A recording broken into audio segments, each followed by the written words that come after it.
because spiritual life is about becoming free. It's simply that you are free from the constraints and restraints imposed on us by those institutions that run our lives. And I've mentioned before these institutions in our previous get-together, them being the major ones that we are confronted with all of the time: political, governmental, theological, big business, medical arts,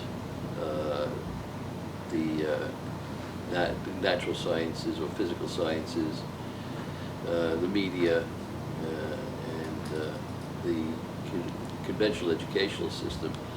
They all are really making attempts to have us conform to the standards that they impose on us, that they want us to follow, and become subservient to them, because spiritual life is about becoming free. It's simply that you are free from the constraints and restraints imposed on us by those institutions that run our lives. And I've mentioned before these institutions in our previous get-together, them being the major ones that we are confronted with all of the time: political, governmental, theological, big business, medical arts, the natural sciences or physical sciences, the media, and the conventional educational system. They all are really making attempts to have us conform to the standards that they impose on us, that they want us to follow, and become subservient to them, and focus our lives around supporting them and giving ourselves up and surrendering ourselves to them. In doing that, by surrendering our own power, we lose our sense of our own individuality and our own coming into our own self, and also becoming self-aware and self-knowing, which is in essence what our spiritual life practice is about self-knowing and exploring oneself, irrespective of all of the other elements that are going on and the circumstances going on around us, and focusing on those issues that are going on within us, primarily to take charge of those situations that are going on inwardly that we see reflected outwardly in front of us. That is to say, for example, the anger and violence that we see in the world are really reflections of the anger and violence that we're feeling in ourselves. The outside world is simply a reflection of what's going on inwardly, so we're at war with ourselves. And so it's called in spiritual life to become not become prey to what's called the conditioning, the habits that are inculcated in us by constant repetitive influences that we give ourselves away to, so we don't become creatures of habit, as it were. So the opposite of being a conditioned person is to become unconditional. To become an unconditional being is that we're operating independent of those influences and suggestions and imperatives that are forced on us by the world around us and by our own misguided misperceptions and misconceptions about life. To become unconditional, there are really four elements that we take into account as the groundwork for the practices that we're going to embark on to make ourselves unconditional beings. Unconditional means that we're not, again, dependent on or allied with and responsive to those inputs, those stimuli that are coming from outside and from within, and that we can operate in a free way that puts us into harmony with our relationship to what's called an invisible reality.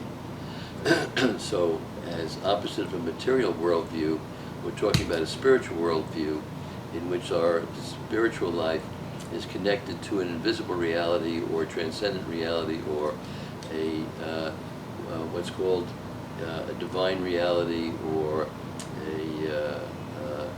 universal mind, and so on. So we are making ourselves an alliance with that universal reality, that invisible reality, and that looms large for us as we become unconditioned.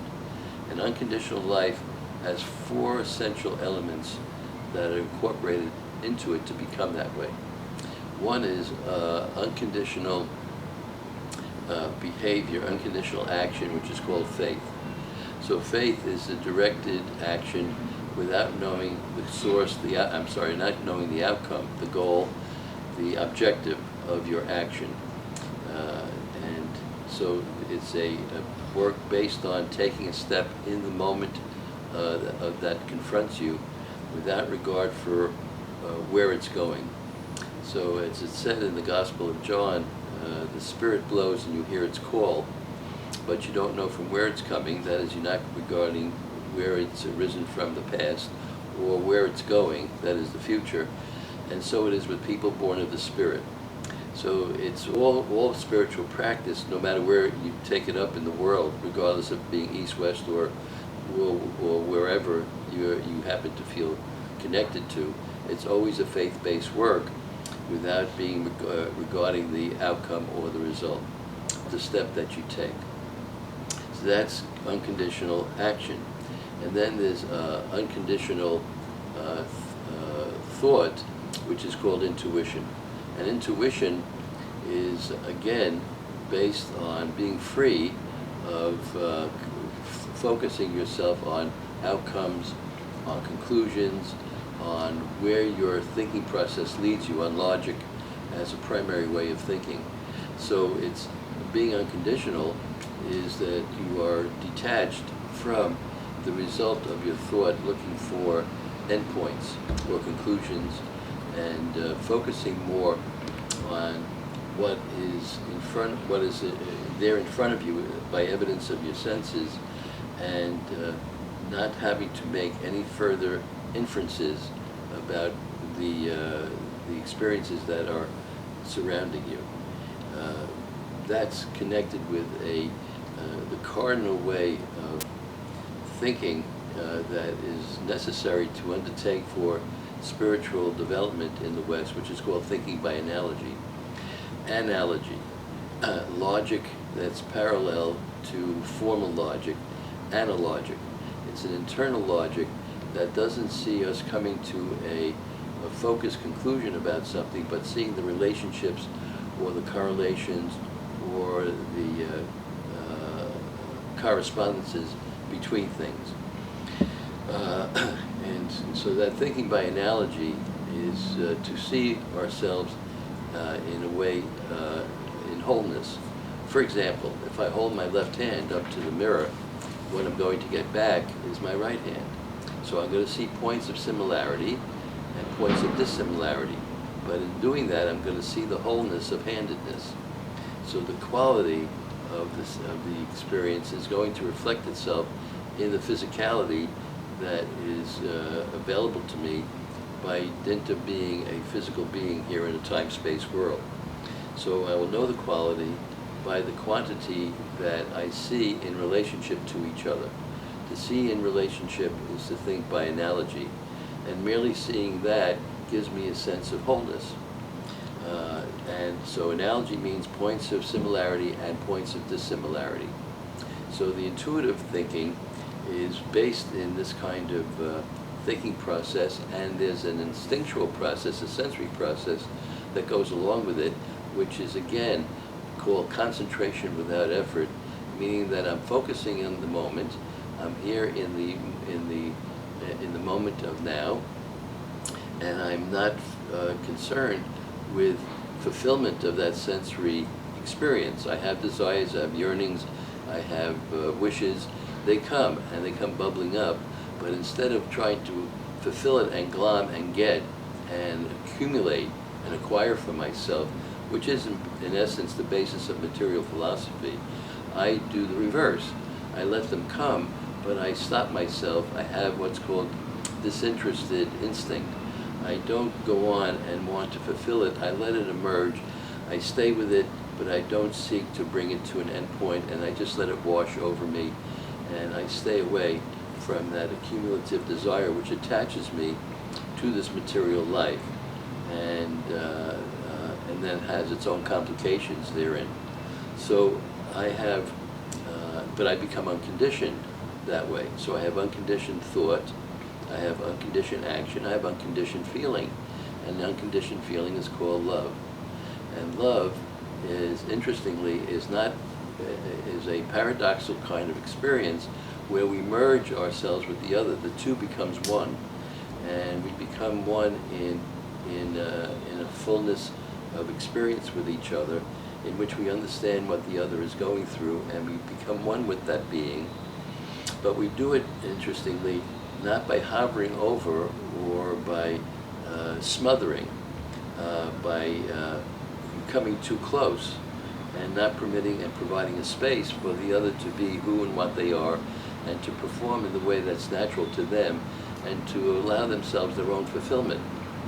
So we then, in effect, stay distant. We stay detached. It's called, so we create a detached experience in which is not cold-hearted and it's not callous. It's actually loving and caring and concerned for the other, because we're interested in the freedom of the other becoming who and what they are. And that is a loving impulse. It's not the same as parental love, in which there are strings attached, that's conditioned, in which there are dependencies attached, that's conditioned. It's not the same as sexual love, in which there is a fulfillment of sensory pleasure and a need for standards to be fulfilled by each other, with each other. No, it's not. That's not a free relationship. It's not brotherly and sisterly love, in which we have needs and expectations that we need the other to satisfy for us, and vice versa, us for the others. So we're electing each other by needs that we have. That's common, and everybody knows that. You have friends in college who help you through difficult times. When college ends, that relationship, you go on to another way. You go on to a graduate school, and you have your own next set of friends, because they're helping you through a transition in your life. There are transition phases that we go through in various areas of life, and we call upon our friends to help us through that. Once they help us through that, then it really becomes no need for continuation of the friendship in terms of how you feel about it. The need has been satisfied. Once the election has been satisfied, we go on to and create other relationships. So we have but our concern is for freedom. And so we're talking about, so far, a freedom of action, not determined by the consequences, a freedom of thought, not determined by the endpoints or future of where that's going, a freedom of feeling, which is a love relationship in which we are giving ground and space for the other to be and who what they are. And that way we're emulating what was done for us to allow us to be in this world, because in the spiritual tradition, the ancient lore has its the key point is that God, who is the overarching term for all of these invisible forces that I'm talking about, God was everywhere and covered everything, and at a certain instant it contracted itself. It created a contraction, and in this act of love and mercy contracted itself so that we could come into existence. It allowed space for a new creation to take place. When we do that in love, we're allowing a new creation to take place in terms of the other's behavior having an opportunity to express itself in a way that feels free to do so. And the fourth is unconditional language. And the unconditional language is called image. Image is a language that is a state of being in the moment of now. It's the language of now, which is not conditioned by or dependent on words that may have an effect of distorting it. It's free of any dependencies. It's original, it's new, it's an act of discovery where we turn our senses inward and we're able to discover new possibilities, a parallel universe that the natural sciences are coming to recognize now that exists for us. And this parallel universe is a universe of a world that exists, that's available to us by turning our senses inward and making this inner discovery that is not connected to and is not ruled or governed by the rules of logic. Three-dimensional images that have no volume or mass and are not governed by the rules of time and space. And these are, again, a special language, a sacred language given to us from the invisible reality that we can use to translate into ways of understanding our direction in the everyday world. And so imagery, as we all know, has such a powerful effect on influencing our biological and physiological states, on influencing our emotional life, on correcting and changing our habits, or having an effect and impact on our social circumstances, and creating new habits. It's a space of freedom that's created for us by using a reverse language, not a language of thought, which in the ancient tradition was called the Tower of Babel, which is the language of the verbal or discursive way, in which people are trying to communicate to each other by these words, which often causes conflict and disturbances and discord, but by the natural and social language of the world, the true social language of the world, which is developed between each other, that is based in truth, and seeing the truth of things undistorted by any rules of logic that may be applied to it, or any kinds of personal interference that we make by making up our own stories about how things are or the way things should be, and so on. So we're becoming unconditioned beings, and unconditionality is the rule of freedom, and that's a very important step to undertake.